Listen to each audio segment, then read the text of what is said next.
Auzubillah.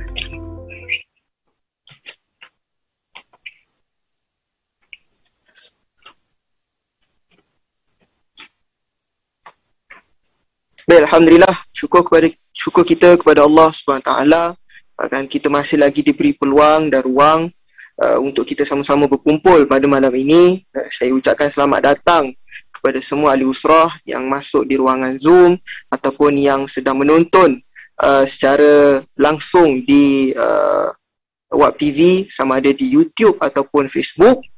Jadi insya-Allah seperti biasa pada setiap hari Ahad malam Isnin daripada kluster sains dan pembangunan mampan Nadwah Ilmuwan ABIM, kita akan bawakan usrah dan ini adalah usrah yang ke-73, usrah ilmuwan siri 73. Jadi insya-Allah pada malam ini tajuk kita ialah berkenaan sains mengundi calon yang tepat semasa pilihan raya. Kita pun sekarang ni tengah hangat dengan isu-isu politik, lebih-lebih lagi sekarang ni tengah musim pilihan raya negeri Johor. Jadi kita nak tahulah apa mekanisme ataupun dari sudut empirikalnya macam mana kita nak memilih calon yang tepat untuk kebaikan kita bersama juga sebagai rakyat. Jadi insya-Allah pada malam ini kita bersama dengan Datuk Profesor Dr. Kamarul Azizi Ibrahim, pengerusi kluster sains dan pembangunan mapan Nadwah Ilmuwan ABIM. InsyaAllah tanpa membuang masa lagi, saya menjemput Datuk Profesor untuk membentangkan tajuknya pada malam ini. Dipersilakan. Okay, terima kasih Saudara Hakim. Bismillahirrahmanirrahim. Alhamdulillahirrabbilalamin. Wassalatu wassalamu ala Syafil Anbiya al-Mursalin wa ala alihi wa sahbihi ajma'in. Boleh share ya? Masih tak boleh share lagi. Okay.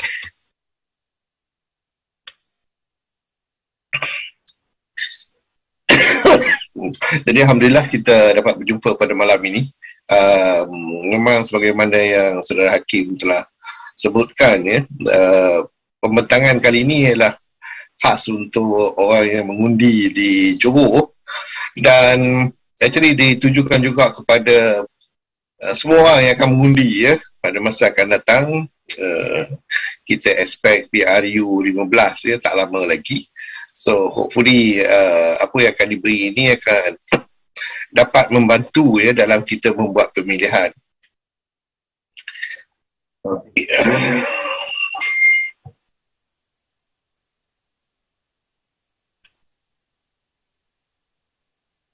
Oops.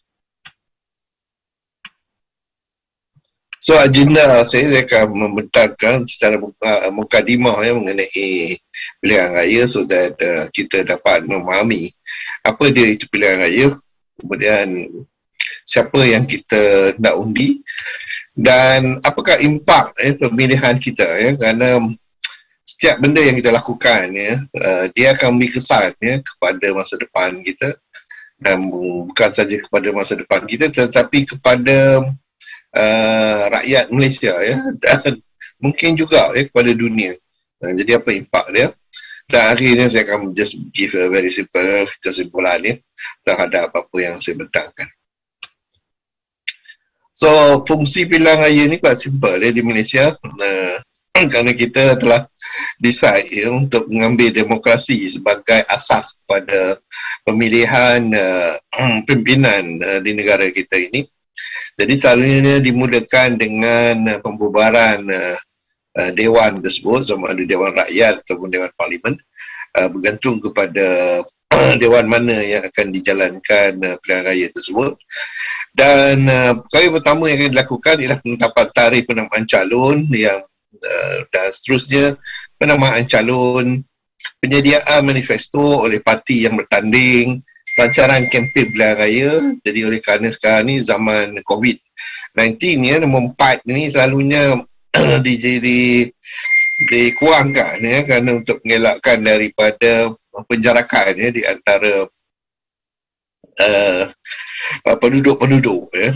Dan yang kelima, mengumumkan tempat pengundian. Dan yang keenam, memberi kertas undi. Dan nombor 7, pembuangan undi. Nombor 8, penyerahan undi. Dan akhirnya pengumuman. pilihan raya. So ini adalah 9 step yang dilakukan oleh satu badan khas yang kita kerajaan telah adakan, ini pun dalam constitution kita, iaitu Suruhanjaya Pilihan Raya. Dan Suruhanjaya Pilihan Raya ini supposed to be bebas dan tidak orang kata bergantung kepada sesiapa pun. Jadi itu adalah sistem demokrasi yang kita ada, ya. Jadi demokrasi ini adalah sistem pemerintahan yang terdiri daripada perwakilan rakyat yang terpilih atau yang ditunjuk, ya. Jadi ianya people for the people basically, ya, kalau nak guna bahasa Inggeris dia. Jadi dan demokrasi ini sangat popular, ya, bukan sahaja di Malaysia tetapi di seluruh dunia, dan merupakan bentuk pemerintahan yang dapat diterima oleh semua orang. Basically kalau kita tengok demokrasi ini diguna pakai, ya, sama ada di Eropah ataupun di Amerika Syarikat, di Jepun, di negara-negara Afrika pun menggunakan, ya, demokrasi. Jadi ini sangat popular lah. Cuma di sini saya ingin nak membezakan, ya, perkataan, ya, kerana kita orang Islam ni selalu keliru dengan syura, ya, mengatakan bahawa demokrasi itu syura, ya, yang sebenarnya tidak, ya. Syura adalah kata yang berarti konsultansi atau musyawarah, ya.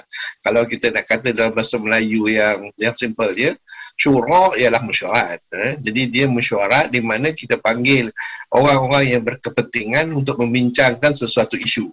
Jadi syura bukanlah berarti demokrasi, ya. Jadi syura tidak ada hubungannya pun, ya, kalau kita nak ambil dari segi keputusan politik.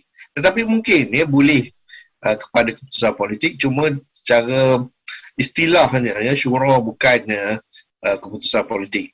Dan tidak ada yang digambarkan sebagai wajib, ya, dalam sistem pemerintahan Islam. Jadi dalam Islam tak kata bahawa syura ni wajib untuk dilakukan. Dan syura itu pada asasnya ialah untuk mengambil keputusan, dan digunakan keputusan tersebut bagi whatever yang kita cadangkan lah. Jadi kita bermesyuarat dan daripada pandangan-pandangan yang berbeza, ya, daripada ahli-ahli mesyuarat, maka itulah dia syura. Just untuk clarify, ya, kerana ada setengah kaitkan syura ni dengan demokrasi, yang sebenarnya tidak, ya, tidak ada kaitan langsung. Okey, jadi kalau kita letakkan dalam Islam, syura itu adalah wahyu, ya, adalah wahyu daripada Allah, dan demokrasi ini adalah daripada barat lah, yang pemilihan people for the people, ya, ataupun pemilihan pemerintah berdasarkan kepada pemilihan rakyat, ya, pemilihan rakyat. Jadi kalau nak tengok dari segi timeline, sejak bila ya demokrasi ini diadakan, sejak daripada ancient Greece lagi lah, iaitu 750 before itu sampailah sekarang, ya, dan memang dianggap sebagai kaedah yang terbaik, ya, untuk kita menjalankan pemilihan. So kalau tengok sejarah dekat Mesopotamia, itu civilization yang pertama di Iraq pun menggunakan demokrasi, di Greece dan lain lagi juga menggunakan demokrasi ini. Jadi ianya bukanlah suatu perkara yang baru, tetapi memang telah berkurun-kurun, ya, dilakukan. Cuma yang menjadi isu kita kadang-kadang ialah adanya usaha-usaha ataupun tangan-tangan yang tersembunyi yang cuba, ya, menggunakan demokrasi ini bagi tujuan-tujuan yang kita rasa tak patut, ya, dilakukan. Saya akan bincang sedikit mengenai perkara tersebut nanti. Kalau kita tengok demografi statistik Malaysia, ya, memang semua orang tahu kita ada lebih kurang 32.66 juta orang. Jadi selalunya lebih kurang 60%, ya, akan boleh mengundi daripada ini. So ramai itulah yang akan mengundi nanti, ya. So we are talking about dalam 15 juta atau 16 juta orang akan mengundi. Dan ini pula terbagi kepada beberapa kumpulan lah. Kalau kita lihat dari sini, dari population, population kita yang paling tinggi sekali ialah di Johor, dan seterusnya di tempat lain, dan juga di di Sabah, lebih kurang 12%. So jadi pengundian itu akan dilakukan, ya, berdasarkan kepada kawasan-kawasan yang tertentu, ya. Cuma apa yang kita masih tidak ada lagi ialah yang kita panggil kawasan-kawasan yang merujuk kepada ethnicity, ya, kerana yang ini yang agak unik, ya, Malaysia ni kita mempunyai 3 golongan etnik, ya, ataupun kalau ikutkan yang keempat tu terlampau kecil, ya, untuk kita bincangkan. Etnik yang pertama ialah Bumiputera, iaitu lebih kurang 69%, dan Cina lebih kurang 22%, dan orang India lebih kurang 6%, ya. Jadi kalau nak tengokkan dari sini, kalau kita nak buat pembahagian, ya, pemilihan, ya, seelok-eloknya kita ikut kepada etnisiti di Malaysia ni, ya, kerana itu lebih fair, ya, lebih fair. Kerana jumlah orang Melayu atau Bumiputera adalah lebih kurang 69, dan orang Cina cuma ada 22, dan orang India ada 6. Okey, so itu etnisiti. Nanti pun juga saya akan bincangkan kemudian. So, sebagaimana demokrasi, ya, ini adalah satu poster yang selalu digunakan menunjukkan bahawa demokrasi itu berjalan dengan baik, ya. Di mana kita ada calon-calon, sama ada calon A dan calon B. Jadi apa yang rakyat ingin lihat ialah tunjukkan idea apa yang boleh mereka berikan. Ya, calon A akan beri idea dia, calon B akan memberi idea dia. Dan calon-calon ini pula menceritakan bukan sahaja dari sudut ekonomi, dari sudut pertahanan, dari sudut sosial dan lain lagi. Dan rakyat akan mendengar, dan daripada hujah-hujah yang diberikan oleh calon A dan calon B, maka dari situlah apa orang kata rakyat akan membuat pilihan. Siapakah dia yang dia hendak, ya, untuk menjadi dia punya wakil, ya, wakil rakyat. Dan ini sepatutnya berlakulah, tetapi kita dapati perkara ini tak berlaku, ya. Dan inilah yang jadi masalah kita, ya, dan satu masalah yang perlu kita atasi, ya, untuk masa depan, ya. Kerana kita dapati, ya, walaupun dari prinsip yang kita tengok agak mudah saja, iaitu ada calon A, calon B, tetapi masalah kita di Malaysia ni pula, calon A ada parti dia, calon B ada parti dia. So kadang-kadang rakyat dikelirukan, ya, dengan kewujudan parti ni, ya, kewujudan parti ni. Actually nanti saya akan bincangkan, ya, apa masalah utama parti ini dan apa cadangan saya untuk mengatasi masalah tersebut juga, ya. So motivasi basically, kalau kita tengok, ya, election kita dah mula sejak daripada 1940 lebih 50-an sehinggalah sekarang ni, ya, dan beberapa parti telah menang, ya, dalam pilihan raya tersebut. Dan apa yang saya perhatikan ialah tidak ramai faham sains pemilihan ini, ya, kerana dikelirukan oleh kewujudan parti, ya. Kewujudan parti ini telah mengeligukan ramai rakyat, ya, ramai rakyat. Kadang-kadang kita diminta untuk vote kepada parti, kadang-kadang kita diminta untuk vote kepada calon. Jadi yang mana yang sebenarnya? Jadi saya akan melihat, ya, dari sudut agama kita, ya, agama Islam, bagaimana pilihan yang kita buat, dan saya akan menggunakan beberapa ayat Quran dan hadis untuk menunjukkan mengapa saya kata kita kena buat pilihan tersebut.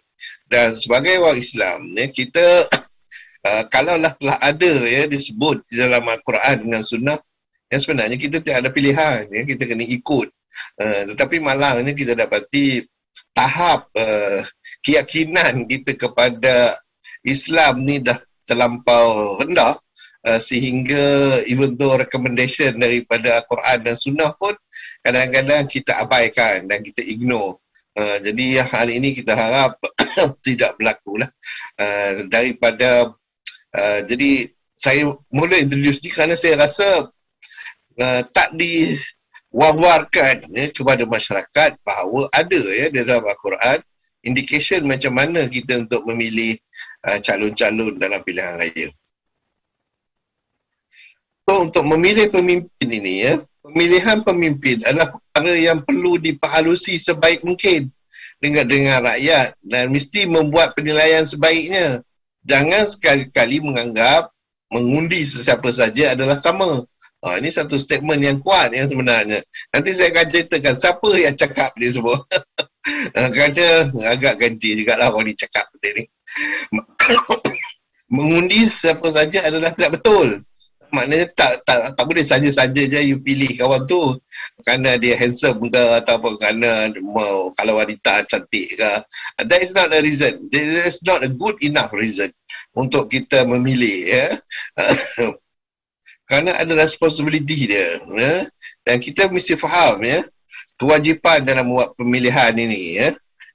Dan jangan kita anggap pilih wakil rakyat ini main-main dan perkara biasa. Ya, wakil yang kita pilih ini akan menjadi wakil kita di parlimen. Maknanya whatever statement kita, whatever pandangan kawasan tersebut sepatutnya di bawah parlimen. Ini pun satu perkara, ya, satu statement sahaja, ya. Tetapi dari segi praktisnya di Malaysia perkara ni tak banyak berlaku, ya, kerana tak ada ahli parlimen yang ambil feedback daripada kawasan dia yang dia menang itu, apa pandangan rakyat mengenai perkara-perkara tertentu. Yang dia ada, dia meloncat ke parti sana dan meloncat ke parti sini. Okey, so yang inilah yang masalah kita sekarang ni. Jadi rakyat perlu memilih pemimpin yang terbaik. Jadi apabila tiba masanya pilihan raya nanti untuk memberi isyarat bukan saja di parlimen tetapi untuk Malaysia seluruhnya. Agak-agaknya siapa yang memberi pandangan ni? Tak apalah kalau tak tahu, carilah. Ada orang yang memberi pandangan ni dan saya pun terkejut juga lah dia bagi pandangan ini, kerana kalau saya tengok dari si praktisnya tak berlaku. Wallahualam. Okey. Jadi apa dia ciri-ciri bakal pemimpin? Dalam Quran dia sebut ciri-ciri ni, especially kompetensi dasarnya, menjelaskan tentang kepimpinan ni disebut dalam 2 ayat Al-Quran, iaitu surah An-Nisa ayat 59 dan surah Al-Baqarah ayat 247. Dan kalau kita nak zoom in lagi untuk identifikasikan apakah dia syarat-syarat pemimpin, Allah telah beritahukan kepada kita dalam surah Al-Ma'idah ayat 57 dan surah At-Taubah, ya, ayat 71. Dan kalau kita nak go lagi detail, menjelaskan tugas dan tanggungjawab pemimpin pun diceritakan, ya, dalam Al-Quran, dalam surah An-Nisa ayat 58. Jadi elok kita go through lah. Saya ingat tak ramai kita ni semua hafiz, ya. Kalau saya sebut ayat-ayat ni dah tahu dah apa yang saya maksudkan. Jadi oleh kerana kita ni kebanyakannya bukan hafiz, maka saya akan terangkan satu persatu, ya. Jadi ada lebih kurang 2, 4, 5 ayat-ayat Quran. Kerana daripada situ nanti akan mudah untuk kita menentukan, ya, siapa yang kita boleh pilih. Ya, kerana Allah dah tetapkan, ya, bahawa untuk memilih kita kena ikut dia ni. Di tentang kepimpinan ni dijelaskan dalam surah An-Nisa, ya, ayat 59. A'udzubillahi minasyaitonirrajim. Ya ayyuhalladzina amanu atii'ullaha wa atii'ur rasul wa ulil amri minkum fa in tanaza'tum fi syai'in. Jadi kat sini yang mula orang semua jadi keliru, ya. Kerana ayat ini berkata, hai orang beriman, ya ayyuhallazina amanu atii'ullah, taatlah kepada Allah dan taatlah kepada wa atii'ur rasul. Dan dia kata lepas itu wa ulil amri. Dan ulil amri ini adalah pemerintah kamu. Selalunya dia berhenti kat situ dan udah dia tak nak sebut dah ayat yang seterusnya. Ini masalah kita yang sebenarnya. Kerana ayat yang seterusnya itu memberitahu kepada kita, jika kamu berlainan pendapat, fa'in tanaza'tum, ya, kalau kamu berlainan pendapat tentang sesuatu, maka kembalilah kepada Allah. Yang ini yang kita dan Rasul. Jika kamu benar-benar beriman kepada Allah dan hari kemudian. Jadi ini menjelaskan tentang kepimpinan yang sepatutnya, ya, di mana seorang pemimpin memang, ya, Allah mengatakan supaya kita yang jadi bukan pemimpin ni taat kepada pemimpin kita. Tetapi apakah dia ketaatannya itu? Adakah 100%? Tak payah soal-soal. Ada, kita boleh soal.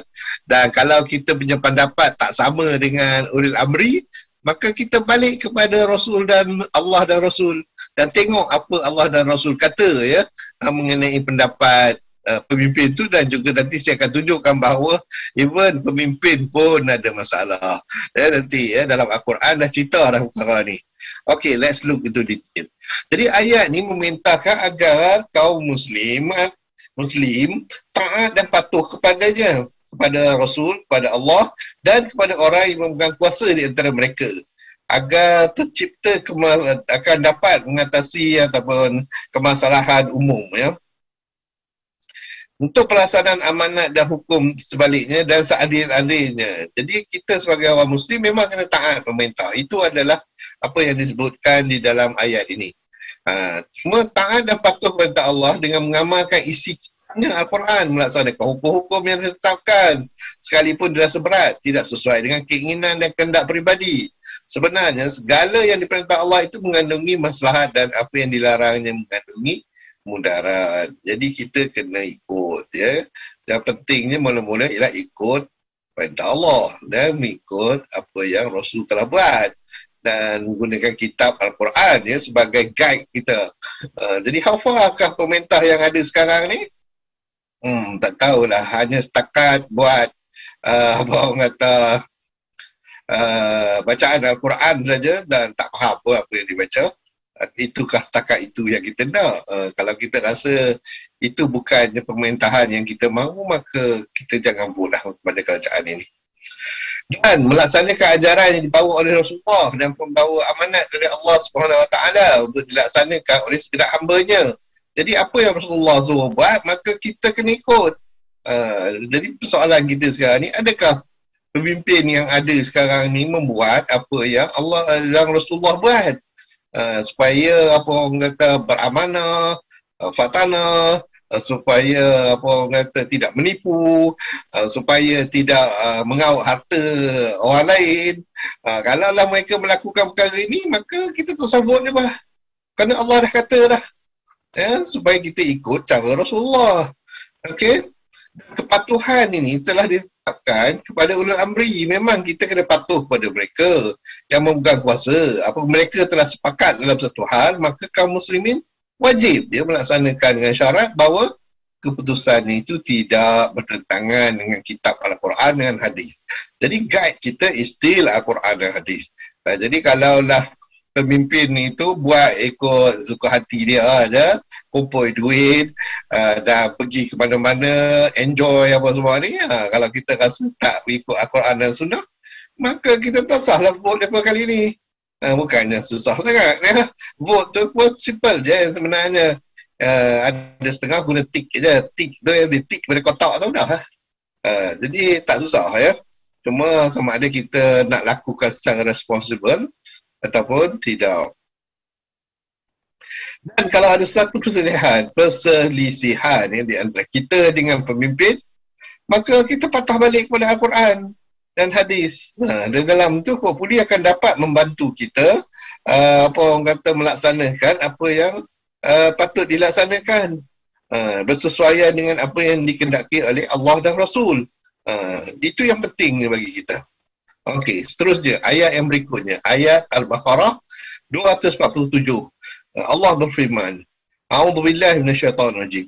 Wa qala lahumun nabiyyuhum innallaha qad ba'atha 'alakum Talut. Ini menceritakan mengenai Talut, ya. Talut, Allah telah melantik dia sebagai raja. Dan ini dimaklumkan oleh Nabi Samiul kalau mengikut ceritanya. Jadi Nabi Samiul telah memberitahu bahawa Allah telah melantik Talut, dan Talut ini telah dilantikkan sebagai pemerintah, ya, untuk Bani Israel. Jadi semasa dilantik itu, orang Bani Israel tak setuju, ya, kerana tapi dekat sini dia beritahu bahawa apa nama dia tak setujulah, orang Bani Israel tak setuju kerana dua sebab. Berarti kita akan bincangkan dua sebab itu. Jadi Allah memilih Talut kerana sifat-sifat yang tertentu yang dia ada. Ya, pertama, dia adalah seorang yang kuat, ya, dan dia juga seorang yang berilmu yang luas. Jadi ini dah nampak dah ciri-ciri dia. Kalaulah kita lantik orang yang ilmunya pun tak ada, macam mana dia nak run the country? Dia boleh tengok je lah problem-problem tu, dan dia baik aku enjoy dekat Europe ke kat mana ke. Dia pasal dia memang tak ada ilmu. Dia tak ada ilmu. Jadi janganlah kita pilih orang yang tak ada ilmu seperti ini dan tak tahu apa nak buat. Bila ada masalah, dia tak tahu apa nak buat.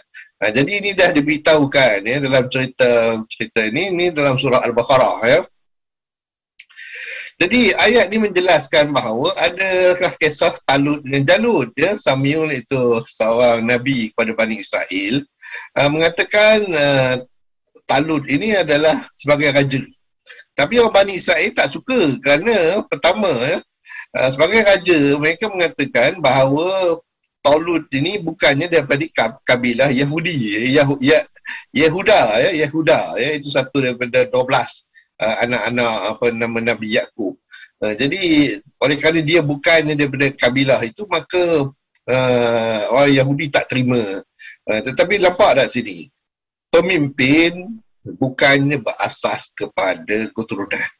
Ini dah clearly dah Allah beritahu dalam Al-Quran bahawa pemimpin bukannya berasal dari keturunan. Yang kedua, diberitahukan di sini juga bahawa mereka tak setuju ya, kerana Talut ini bukan orang kaya.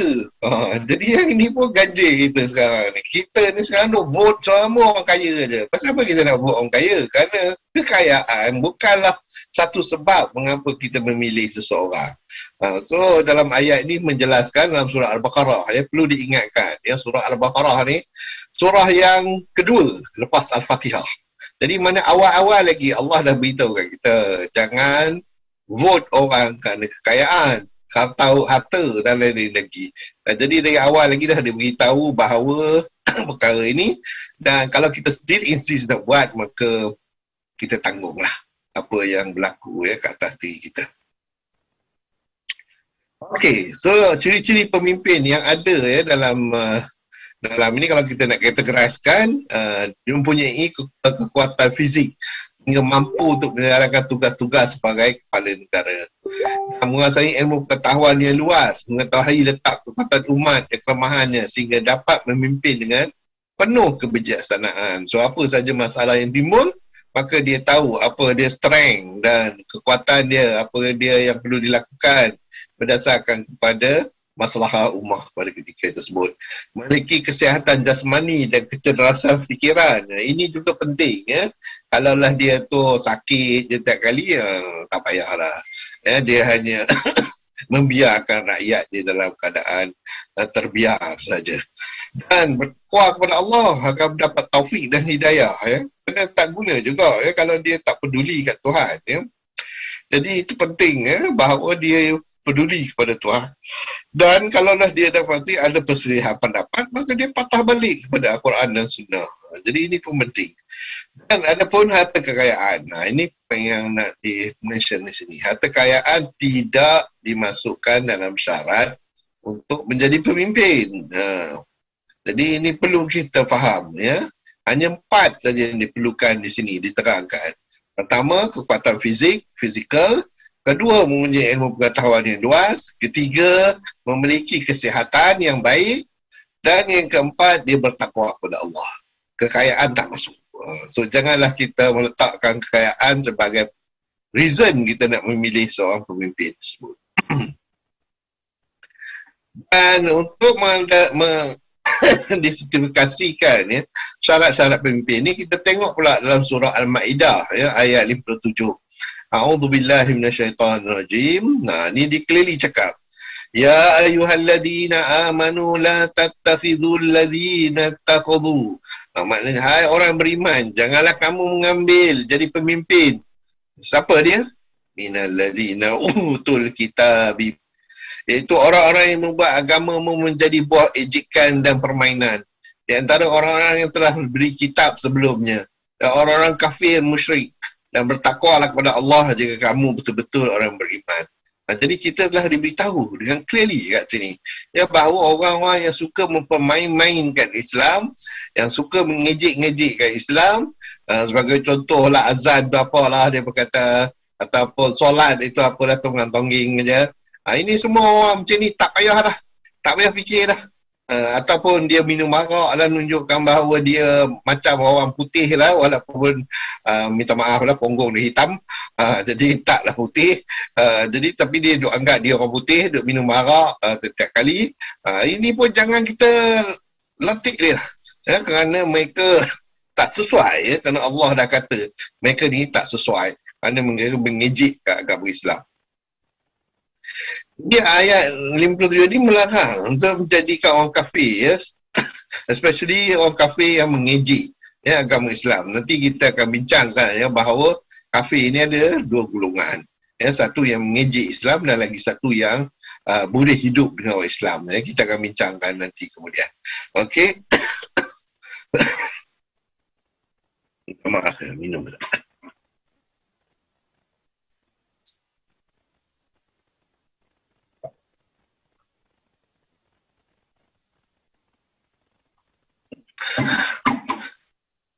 Jadi ini penting ya, dan kita kena bezakan antara ahli kitab dengan orang kafir musyrik ya, kerana ini adalah dua golongan yang berbeza ya. Orang ahli kitab sekurang-kurangnya dia pernah membaca ya mengenai Allah dan pernah orang kata membaca kitab ya daripada Allah, berbanding orang musyrik yang memang orang kata tak percaya langsung ya kepada Tuhan.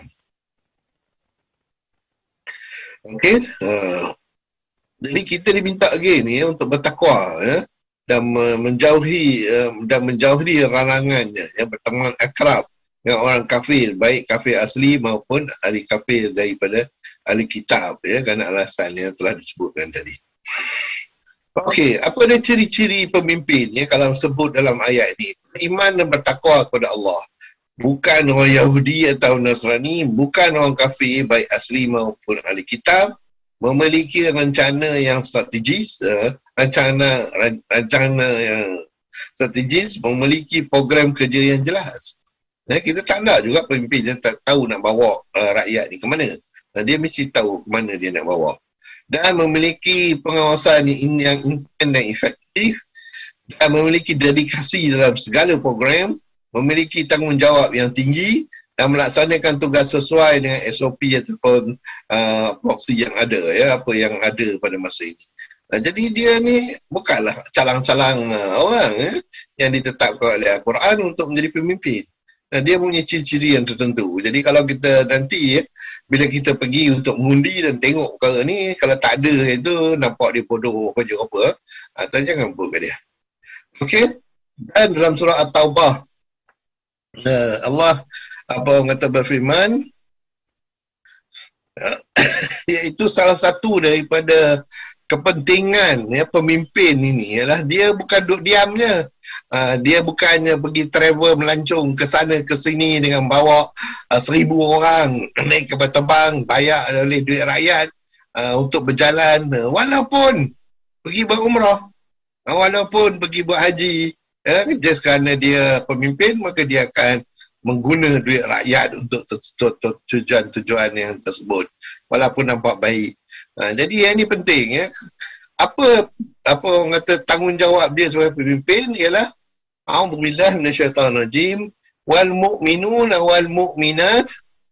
Dia hai orang beriman lelaki dan perempuan sebagian mereka adalah menjadi penolong bagi sebagian yang lain.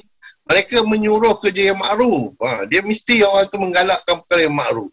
Perkara yang makruf ialah kebaikan-kebaikan, membantu orang miskin, membantu orang yang dalam kesusahan ataupun yang kena bencana.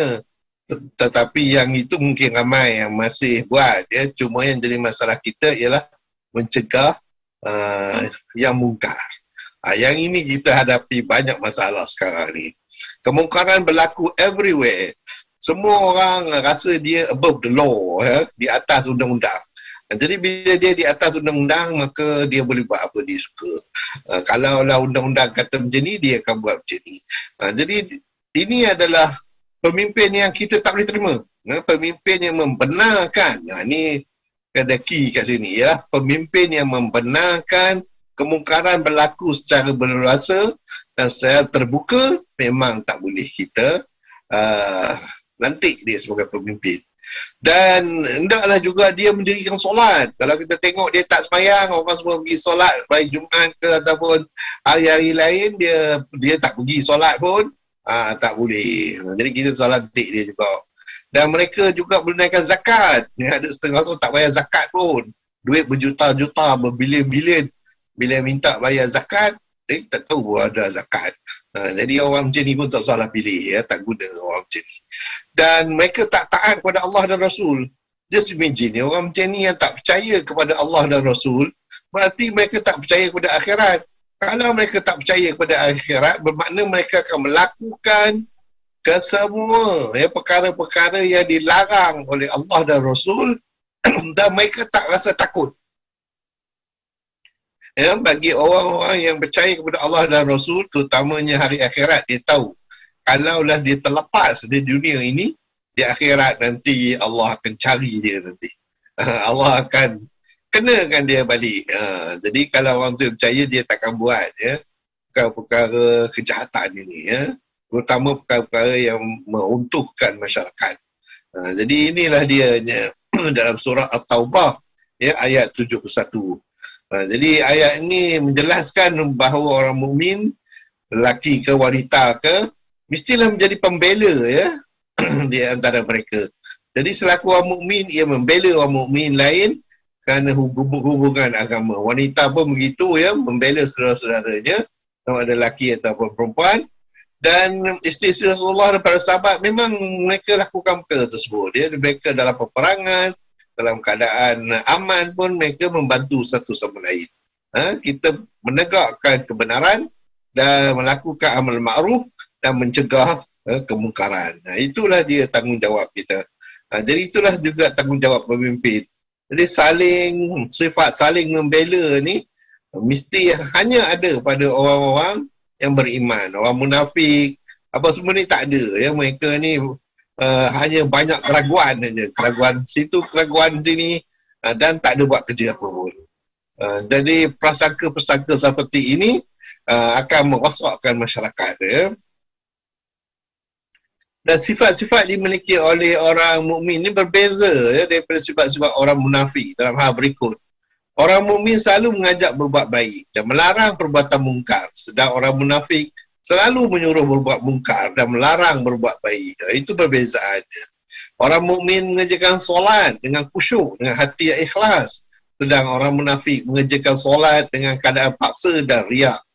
Orang mukmin selalu selain mengeluarkan zakat, tangan mereka selalu dibuka untuk mencipta kesejahteraan umat dan memberi sumbangan sosial, sedang orang munafik kikir, dan jika mereka mengeluarkan zakat pun ataupun derma, dia tak ikhlas. Dia hanya untuk menunjuk-nunjukkan saja. Jadi tiada yang dapat menghalang mereka untuk diterima oleh mereka. Jadi inilah dia masalahnya apabila kita melantik orang munafik yang menjadi pemimpin kita. Jadi orang mukmin yang selalu taat ini perlulah kita pilih. Dan mereka juga meninggalkan perbuatan maksiat. Nah, ini dapat kita lihat dalam kehidupan mereka. Kita tengok kehidupan dia. Kalau kehidupan dia berpoya-poya, bergembira, minum arak, apa semua ni, tak usahlah kita pilih mereka ni. Kerana mereka dah garanti masuk neraka nanti lah. Janganlah kita pula nak ikut-ikut mereka. Kerana ingatlah, dunia ni kita hanya akan hidup paling lama pun 100 tahun. Di akhirat nanti kita akan hidup sampai bila-bila. Sampai bila-bila, unlimited. So janganlah kerana masa yang 100 tahun ni berbanding dengan akhirat yang tidak ada terhingga itu, terlampau kecil masa dia, terlampau kecil masa di dunia ini. Okey. Di akhir ayat ini menjelaskan bahawa pasti akan melimpah rahmatnya baik di dunia maupun di akhirat kepada orang mukmin. Jadi kita perlu rahmat ini daripada Allah. Jadi dengan itu kita akan dapat hidup dengan baik di dunia, begitu juga di akhirat. Jadi perlu kita lakukan pemilihan yang tepat dalam hal ini. Menjalankan tugas dan tanggungjawab pemimpin. Ini disebutkan dalam surah An-Nisa ayat 57. Di mana sungguhnya Allah menyuruh kamu menyampaikan amanat pada yang berhak menerimanya. Dan menyuruh kamu apabila menetapkan hukum di antara manusia supaya kamu menetapkan dengan adil. Sungguhnya Allah memberi ajaran yang baik kepadamu. Sungguhnya Allah adalah Maha mendengar lagi melihat. Itulah pemimpin. Dia adil. Dia tak kira siapa. Anak dia pun, bagaimana Rasulullah telah sebutkan, kalau anak aku mencuri, aku akan potong tangan dia. Adakah kita seperti macam itu? Atau kau, bila anak kita, let go. Ada orang lain, potong tangan. Jadi bila macam ni, tak usahlah pilih dia sebagai pemimpin. Kerana kita tahu dia tak adil, ya, dia tak adil. Okey, jadi amanat itu penting, ya, ataupun amanah itu penting, ya, dalam kehidupan ini.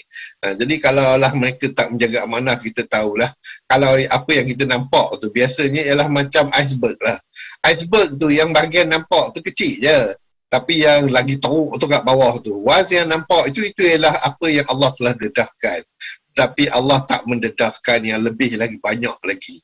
Kita sebagai umat Islam, bila nampak pendedahan yang kecil itu, ingatlah bahawa pendedahan yang besar nanti akan berlaku di akhirat nanti lebih besar lagi. So janganlah kita pilih dia lagi lah. Kerana dia akan merosakkan agama kita dan membawa kita kepada jalan yang tidak betul nanti di masa depan.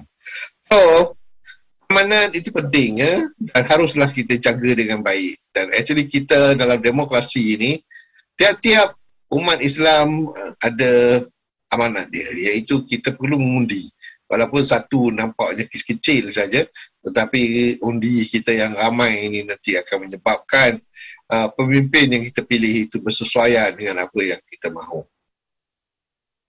Jadi adalah penting untuk kita lihat amanat ini, ya, kerana sifat adil itu adalah penting bagi rakyat, ya, kerana dia akan membezakan, ya, di antara perkara-perkara yang perlu kita ketengahkan, dan terutama yang berkaitan dengan keluarga, anak sendiri dan sebagainya. Dan sifat adil itu, ulama yang mempunyai ilmu kepada terhadap orang awam, yang ditanam dalam hati yang benar, pembimbingan kepada amal yang bermanfaat di dunia dan di akhirat. So itu penting, ya, keadilan tersebut. Sifat adil seorang suami terhadap isterinya pun begitu sebaliknya, ya, maka tanggungjawab masing-masing akan dapat dijaga dengan baik. Jadi amanat terhadap diri sendiri seperti yang boleh menguntungkan dan melakukan perkara kebaikan. Jadi ajaran yang sangat baik ini perlu dilaksanakan, ya, di dalam kehidupan, ya, dan pemilihan kita, ya, terhadap pemimpin tersebut. Okey. Siapa yang kita nak undi?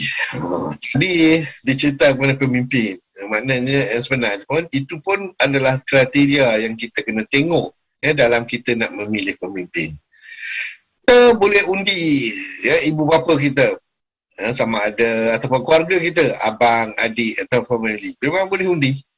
Kita boleh undi ketua kita, jadi bila ofis yang sama, kelab ataupun jemaah kita boleh undi. Kita boleh undi kenalan kita, sama ada rakan ataupun jiran. Ataupun kita boleh undi orang yang kita tak kenal pun, ya. Status dia tak ada apa pun dengan kita, tapi kita juga boleh undi. Kita juga boleh undi orang kafir, ya. Dan orang kafir yang kita boleh undi hanyalah satu golongan saja, dan lagi satu tak boleh. Okey. So, apa Allah kata sebut mengenai ibu bapa? Ya, kalaulah kita nak mengundi ibu bapa, Allah cuma cakap satu perkara saja, ya, dalam surah Al-Ankabut ayat 8 ini. A'udzubillahi minasyaitonirrajim. Wa wassaynal insana biwalidayhi husna wa in jahadaka litusyrika bima laysa laka bihi ilmu wala tuti'huma ilayya marji'ukum fa'unabbi'ukum bima kuntum ta'malun. Jadi kita diminta, ya, untuk membuat kebaikan kepada kedua orang ibu bapa, ya. Wasainal insana biwalidayhi husna, ya. Dan jika keduanya memaksamu untuk bersekutu, wa in jahadaka litusyrika bi, kalau mereka suruh kita bersekutu, maka kita tak perlu wajib lagi ikut ibu bapa.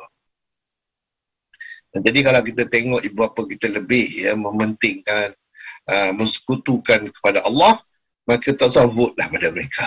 Walaupun mereka ibu bapa kita, walaupun mereka saudara kita, adik kita, abang kita, tak kira siapa mereka tu, kalau berkaitan dengan family kita, kita jangan vote for mereka, kerana mereka bersekutukan Allah.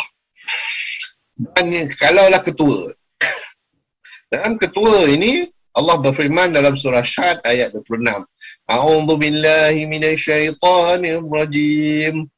Ya Dawud inna ja'alnaka khalifatan fil ardh fahkum bainan nasi bil haqq ولا تتبع الهوى فيضلك عن سبيل الله إن الذين يضلون عن سبيل الله لهم عذاب شديد بما نسوا يوم الحساب. Ini cerita Nabi Daud alaihi salam yang juga Allah telah melantik menjadi khalifah, iaitu pemimpin di muka bumi. Maka dia beritahu bahawa sebagai ketua, kerana dia adalah seorang khalifah, hendaklah memberi keputusan di antara manusia dengan adil. Jangan kamu mengikut hawa nafsu, kerana ia akan menyesatkan kamu dari jalan Allah. Sesungguhnya orang yang sesat dari jalan Allah akan mendapat azab yang berat kerana mereka melupakan hari peruntungan. Jadi Nabi Daud seorang pemimpin. Jadi kalaulah kita ada pemimpin kita yang nak kita undi, kita tengok dia adil ke dia tak adil. Kalau dia tak adil, kita tak sahut pada dia. Ya, kerana ini berdasarkan kepada cerita Nabi Daud ini alaihi salam dalam Al-Quran. Kenalan, ya. Kenalan pula Allah berfirman dalam surah Al-An'am, iaitu ini lebih kurang sama dengan ayat yang saya sebut yang tadi. A'udzubillahi minasyaitonirrajim. Dan tinggalkanlah orang-orang yang menjadikan agama mereka sebagai main-mainan dan senda gurau, dan mereka telah ditipu oleh kehidupan dunia. Jadi kita kena ingatkan mereka dengan Al-Quran. Jadi kalau kawan-kawan kita minta maaf, ya. Bismillah.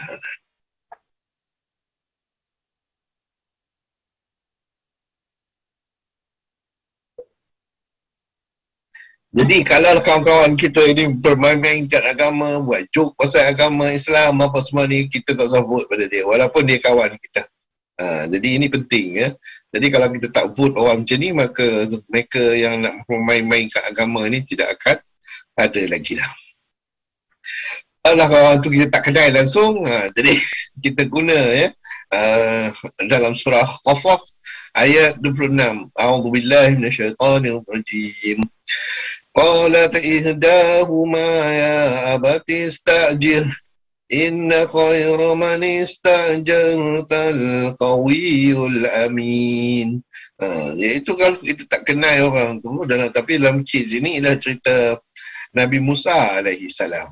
Dan selepas dia membantu dua wanita tersebut, dan dua wanita itu telah berjumpa dengan bapa mereka, dan oleh kerana mereka tak kenal pun siapa dia Nabi Musa alaihi salam, jadi mereka memberi nasihat kepada bapa dia, kalau boleh ambil lah dia. Mengapa nak ambil Nabi Musa alaihi salam? Ialah kerana dia orang kuat dan boleh dipercayai. Nampak tak? Jadi kalau kita dapati orang tu orang kuat dan dia sanggup menolong dan mempunyai ciri-ciri yang telah kita sebutkan tadi, maka kita vote pada dia walaupun kita tak kenal dia. Tetapi kita dah nampak dah dia mempunyai ciri-ciri tersebut. Orang kafir, ya. Orang kafir ini ada dua jenis. Ya, dia disebutkan dalam surah An-Nisa. Ya, dalam surah An-Nisa, jika orang kafir itu meninggalkan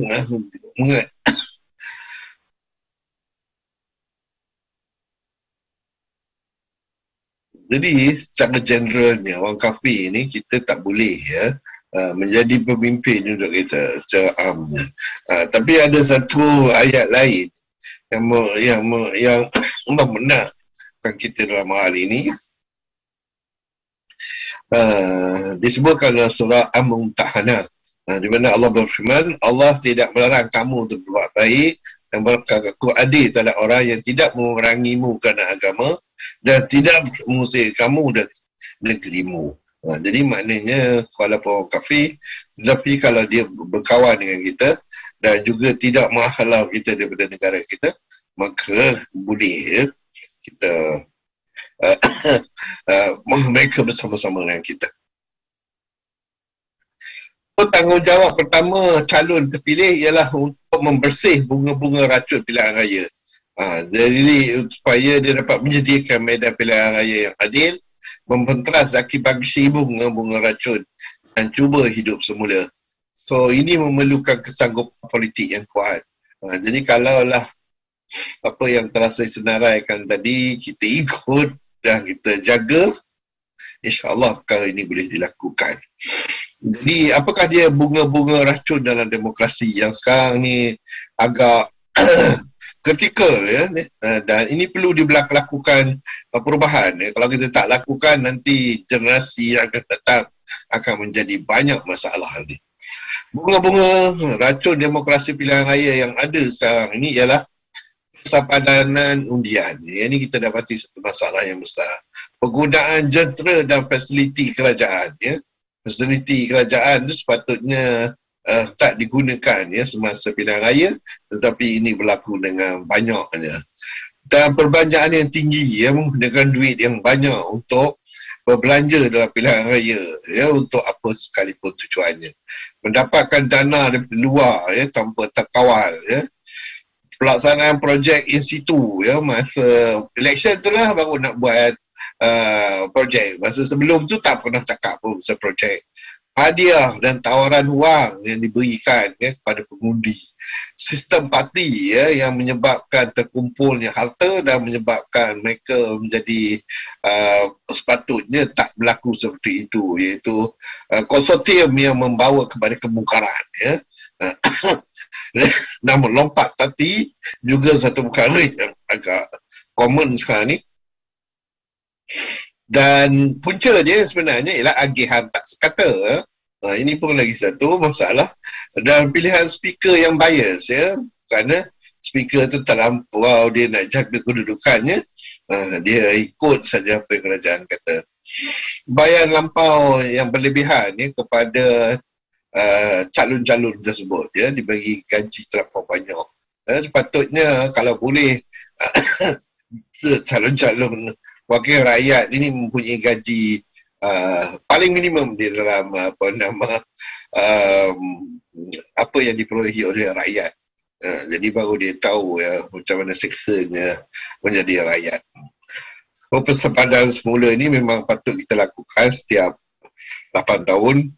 Jadi masalahnya boleh dimanipulasikan ya, sebagaimana yang saya tunjukkan ini. Dan persepadanan ini memang dilakukan di Malaysia sekarang ni. Contoh-contohnya adalah seperti berikut. Tapi malang ni kita tengok masih especially untuk Sarawak dengan Selangor ada beberapa lagi perkara yang perlu dilakukan, yang perlu ditengok semula. Persempadanan negeri Selangor bertambahnya penduduk, tambahan kerusi dan itu, tapi untuk Sarawak kawasan dan kerusi terlebih dan pengurangan kawasan perlu dilakukan ya. Dan persempadanan keseluruhannya mengikut ya taburan etnik setempat ya, hanya berasaskan alamat pengundi saja yang boleh kita gunakan. Mula-mula dengan lain India, China dan Bumi Putra. So kalau kita boleh buat pengundian atau pembahagian berdasarkan kepada berikut, maka dia akan lebih fair lah untuk kita buat persempadanan yang bersesuaian.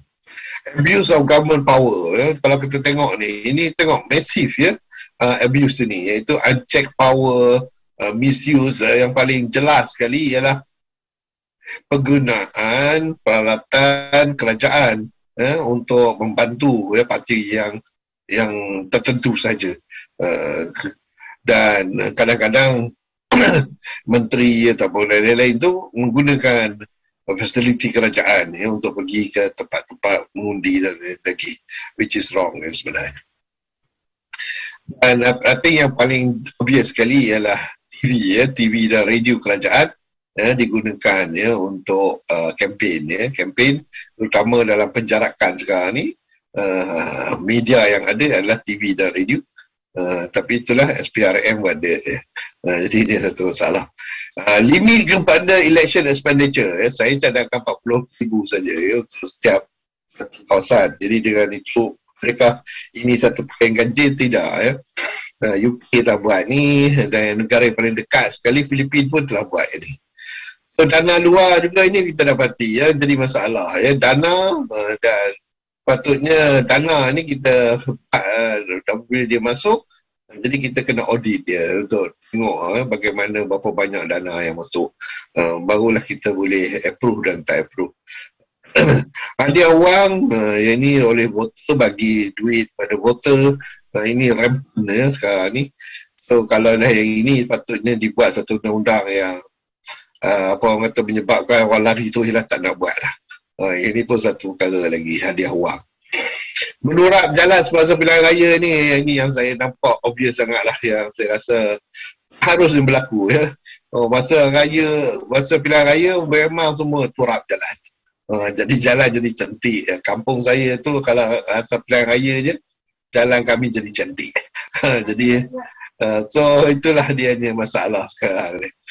Sistem parti ni masalahnya ialah dia apa orang kata menyebabkan medan pilihan raya itu berubah dan patut dihapuskan. Apa yang berlaku ialah parti politik, gabungan parti politik ini akan mengumpul dana dan mengumpul aset. Dia bukan hanya mengumpul dana, dia akan mengumpul aset. Dan oleh kerana dia sistem parti, maka dia akan guna kelebihan dana tersebut dan kelebihan jentera yang ada untuk apa orang kata the next election. Jadi saya rasa ini tak harus berlaku kerana dalam demokrasi is supposed to be one vote, one jadi tidak harus ada advantage bagi mana-mana parti yang dan lagi pun dalam perlembagaan kita tak ada sebut parti pun. Jadi ini masalah dia. Lagi satu masalah yang dia berkait dengan parti ni lah, yang lompat parti lah. Jadi bila dia dah ada itu, mana yang offer tinggi dia akan pergi ke situ. Okay, dan lagi satu yang ada di Malaysia yang agak ganjil ialah allocation, pembahagian allocation. Saya ingat hanya ada 2 tahun saja di mana allocation ni tak dibahagi mengikut apa orang kata wakil rakyat. Wakil rakyat kalau daripada kerajaan dia dapat allocation lain, dia daripada bukan parti yang menang, dia bagi lain. Wahal yang sebenarnya allocation ini, duit yang bajet ini semuanya datang daripada duit rakyat. Semua orang dapat duit rakyat, bukannya duit wakil rakyat. Wakil rakyat yang sebenarnya hanya menggunakan saja. So ini adalah misuse dan patut ditukar. Dan pilihan speaker, pilihan speaker saya nak cadangkan, jangan ambil daripada Dewan Parlimen dan rakyat saja, tetapi perlu diambil daripada institusi madani. Sosial punya madani ini penting kerana mereka boleh adakan check and balance dalam parlimen ataupun dalam Dewan Rakyat. Bayaran tinggi ni saya cadangkan kita ambil B40 ke ataupun M40 ke untuk menjadi gaji maksimum bagi ahli dewan kerana saya tak nampak mengapa ahli dewan dan Dewan Parlimen dan juga Dewan Rakyat perlu dapat gaji tinggi-tinggi. Dan ini memang jelas tak itu. Ini cerita macam monyet lah. Oleh kerana yang membuat undang-undang ini adalah monyet, jadi orang kata dalam cerita monyet yang buat undang-undang ni, dia mana yang menguntungkan dia makan lagi. Sampai dia kenyang apa pun dia pun masih lagi nak makan lagi. So saya suggest kalau siapa pemimpin yang dilantik baru ni, yang apa orang kata berani, buatlah menghadkan bayaran kepada YB ni kepada M40 je lah. Kalau tak nak B40 mungkin terlampau miskin pula YB kita ni, kita buat M40 saja. Jangan buat lebih dari itu. Okey, jadi bila gaji tu ditakap kat situ, dilekat kat situ, maka kita akan dapati nanti servis dia berbeza. Agensi yang bertanggungjawab. Nah, yang ini yang kita rasa amat sedih lah. Kerana mereka ni sepatutnya buat something. Especially SPR, PDRM, SPRM, JPN, MB dan BC dan lain-lain lagi ni. Mereka sepatutnya bertanggungjawab. Perkara ini sepatutnya tak berlaku. Dan ini tak patut saya sebutkan juga. Jadi itulah kita kena fikir tanggungjawab itu bukan setakat apa orang kata masa mengundi juga, tetapi juga oleh agensi-agensi yang bertanggungjawab. So kalau kita tengok dalam Ipsos punya Global Advisory Trustworthy, memanglah cikgu, doktor dan saintis. Jadi saya masuk dalam kategori itu. Kami ini memang orang yang dipercayai berbanding dengan government minister, politician. Ini semua orang yang tak boleh dipercayai. Itulah dia je. Oleh orang-orang dalam pilihan raya yang kita pilih adalah orang yang tak boleh dipercayai. Let's kita tukarkan supaya politician dan government minister ni menjadi dalam golongan saintis, doktor dan teacher. Barulah berubah negara kita nanti. So saya ingat habis kat situ. Terima kasih atas perhatian. Kita perlu pemimpin yang boleh membuat perubahan dan siapa yang memilihnya? Kita. Wabillahi taufiq wal hidayah. Assalamualaikum warahmatullahi wabarakatuh.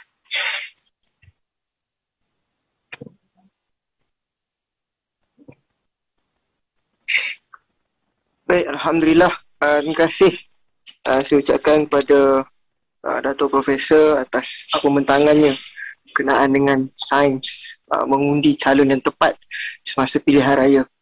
Jadi insyaAllah saya buka ruang kepada hadirin-hadirat sekalian ahli-ahli usrah yang ada untuk bertanyakan soalan.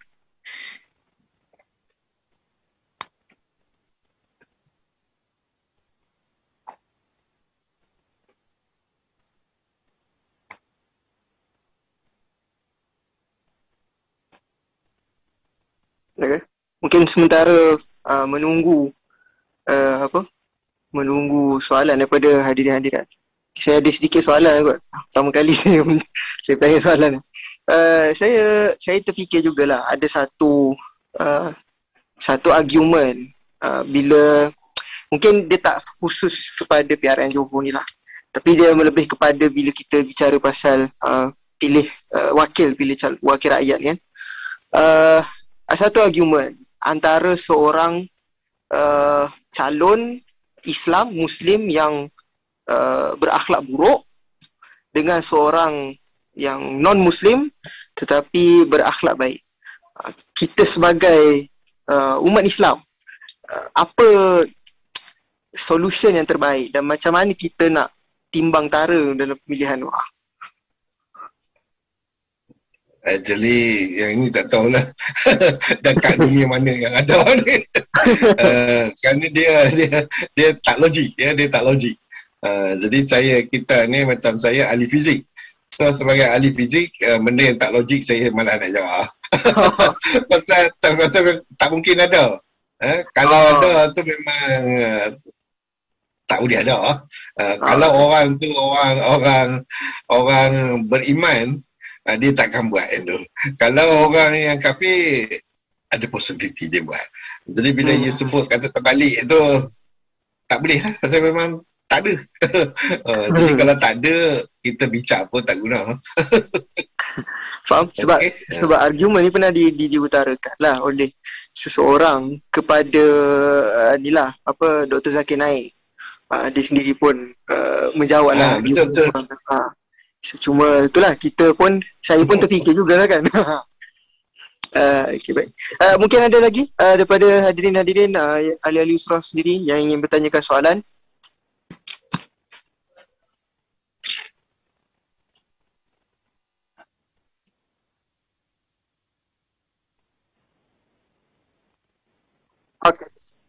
Okay, baik.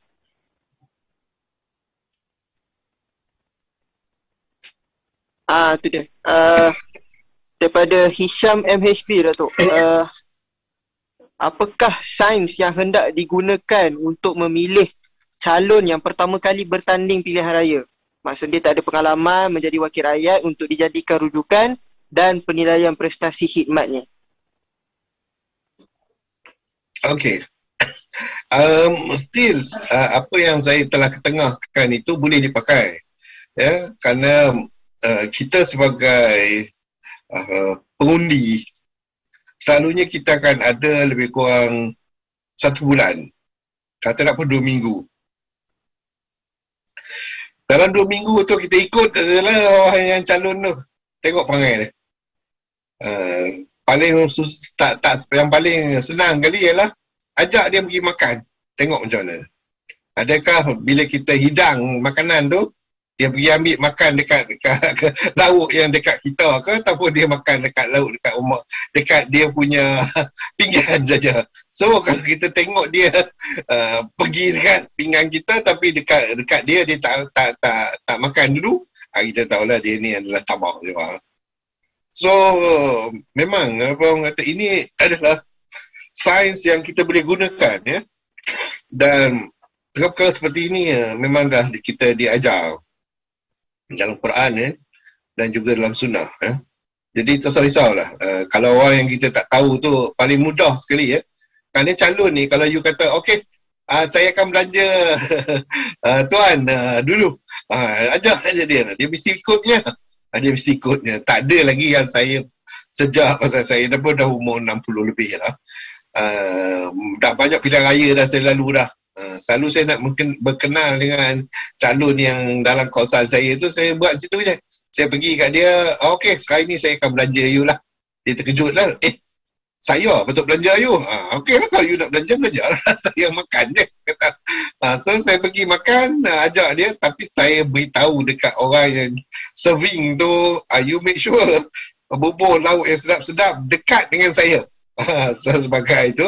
And lauk yang tak sedap tu letak dekat dengan ni calon ni. Dan kita tengok dia makan macam mana.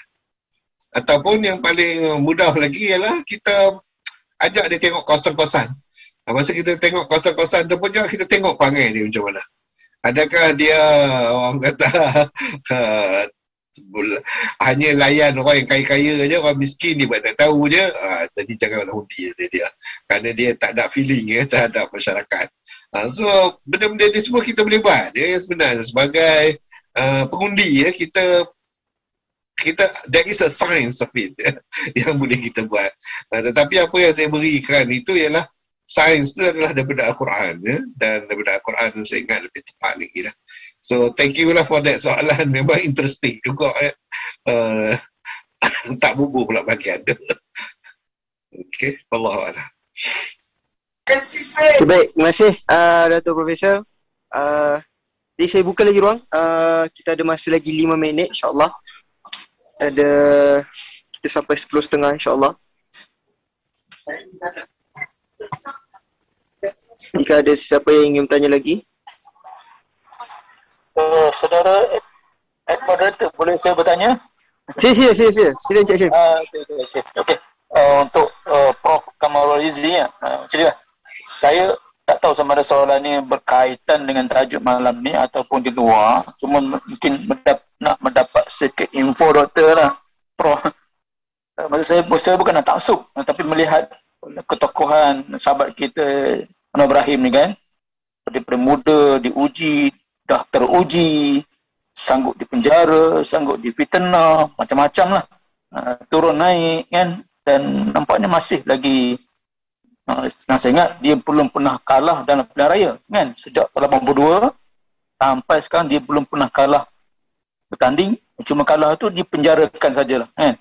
Jadi saya melihat kriteria tu banyak kat dia lah, bukan seorang taksub tu, saya nak menggadi ikon untuk individu bernama Anwar ni kan, teruji dengan maksudnya boleh menjadi imam di masjid, boleh menjadi imam di surau, boleh berkhutbah, pada masa sama boleh menjadi imam di padang, boleh bermain sukan dan sebagainya kan. Jadi kita rasa orang macam ni lah yang bukan pasal taksub yang sepatutnya layak memimpin negara kita, terkenal dengan budi bahasa. Jangan saya pedot kan, saya ingat dia sanggup makan dengan golongan marhain. Saya ingat pernah tengok dia makan bersama orang bawahan, dia tak pergi tempat-tempat di atas tu kan, kecuali kalau disusun lah. Jadi orang-orang macam ni, bukan pasal taksub, nak ceritakan idola macam ni ataupun kriteria yang ada pada Anwar Ibrahim ni, kenapa agaknya yang maksudnya yang dipitnah, dicaci, dah nak capai dah tempat tu, tapi ditarik kan, jatuh.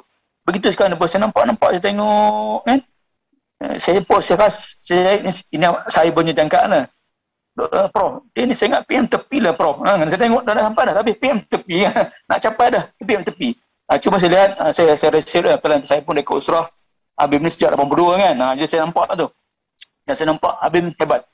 Baru ni kita pun dengar kuliah Harki Dr. Makno kan, dia lihat nampaknya orang Habib ni istiqamah, menekuni ilmu, tak kira ilmu fardu ainnya, kifayah kan, termasuk imam siasah ni kan.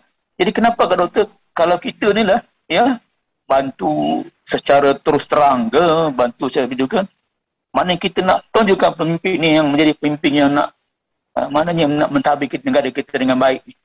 Jadi bukan soal taksub tu, tapi memikirkan ini saya lihat orang yang teruji. Orang lain pembimbing lain tak pernah kena penjara pun kan, tapi Ibrahim ni dah teruji.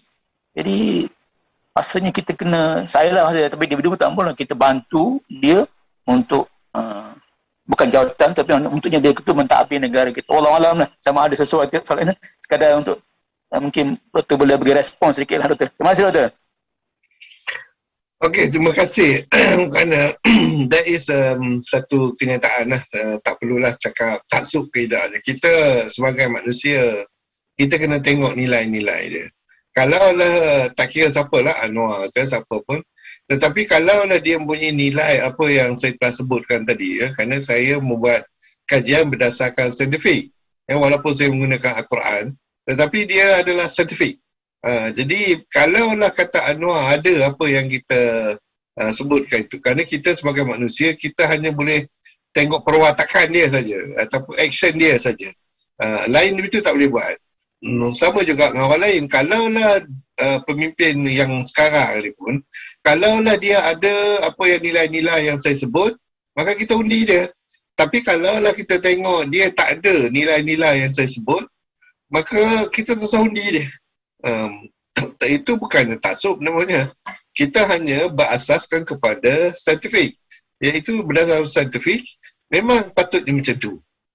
Jadi kita tak perlu malu Allah ke ataupun apa, ataupun kata dia ni memang penyokong totok Anwar ke atau penyokong totok siapa-siapa lah. Itu tak penting. Itu hanya untuk orang yang tak ada dah sebab untuk menyebut perkara ni, dia sebut macam tu. So bagi saya, siapa yang satisfy kriteria yang saya telah letakkan itu, maka saya akan undi. Jadi kalau nak tengok dari segi kalaulah Datuk Seri Anwar yang mempunyai ciri-ciri yang saya telah sebutkan, maka saya akan undi dia. Saya tak takut. Apa sebab nak takut pula? Persoalannya, mengapa bila saya senaraikan ini, adakah senarai ini tak pernah dikeluarkan? Pernah dikeluarkan banyak kali. Tetapi kalaulah katakan saya nak buat ni satu senario, yang ni senario ni hakim boleh pakai. Dia adakah orang kata reality dia tu, logik dia still ada, bukanlah satu. Kadang-kadang kita buat senario yang tak ada logik. Tak ada logik tu saya tak suka nak jawab. So dalam keadaan ini senario ni adalah logically betul. Katakanlah kita nak sebut buat senario pasal benda ni tak ada lagi. Sebagai contoh, katakanlah Anwar fit semua ni. Kalaulah saya buat kajian lagi lebih lanjut, mengapa orang seperti Anwar tu tak dilantik sebagai PM? I think it's quite obvious juga. Jawapannya agak mudah saja sebenarnya. Kerana orang-orang yang dah jadi pemimpin ini, yang sekarang ni jadi pemimpin, kalaulah Anwar Ibrahim, Datuk Seri Anwar Ibrahim, ikut apa yang saya cadangkan, iaitu dia buat 10 perkara tu dia buang, dia cuci balik 10 perkara demokrasi tadi, you rasa siapa yang akan masuk penjara? Bukankah kesemua pemimpin yang ada sekarang ni akan masuk penjara? So you rasa dia nak sokong kah orang macam ni? Kita tak maulah. Itu dia isu dia. Itu dia isu dia. So tak payahlah cerita detail lagi. So saya pun tak nak cerita. So asasnya penentang apa yang saya bawa ni adalah puncanya mereka takut. Jadi takut sebelum akhirat lagi ni. Saya nak bawa takut pada akhirat. Ini sebelum akhirat lagi dia dah takut. Itulah wallahu a'lam. Faham. Okey, baik. Alhamdulillah. Terima kasih Cik Hashim dan Datuk Rauf atas soalan dan jawapannya tu. Baik, insyaAllah saya rasa kita pun dah sampai ke penghujung ya. Kita pun dah 10.30 malam. Jadi insyaAllah kita boleh tangguhlah musrah kita pada malam ini. InsyaAllah jangan risau, seperti biasa pada setiap hari Ahad malam Isnin daripada kluster Sains dan Pembangunan Mapan Dua Himun Habim akan adakan usrah. Jadi insyaAllah nantikan hebahannya dengan tajuk yang akan datang insyaAllah. Jadi saya rasa kita boleh tangguh dulu usrah kita pada malam ini dengan tasbih kafarah dan surah Al-As. Subhanallah.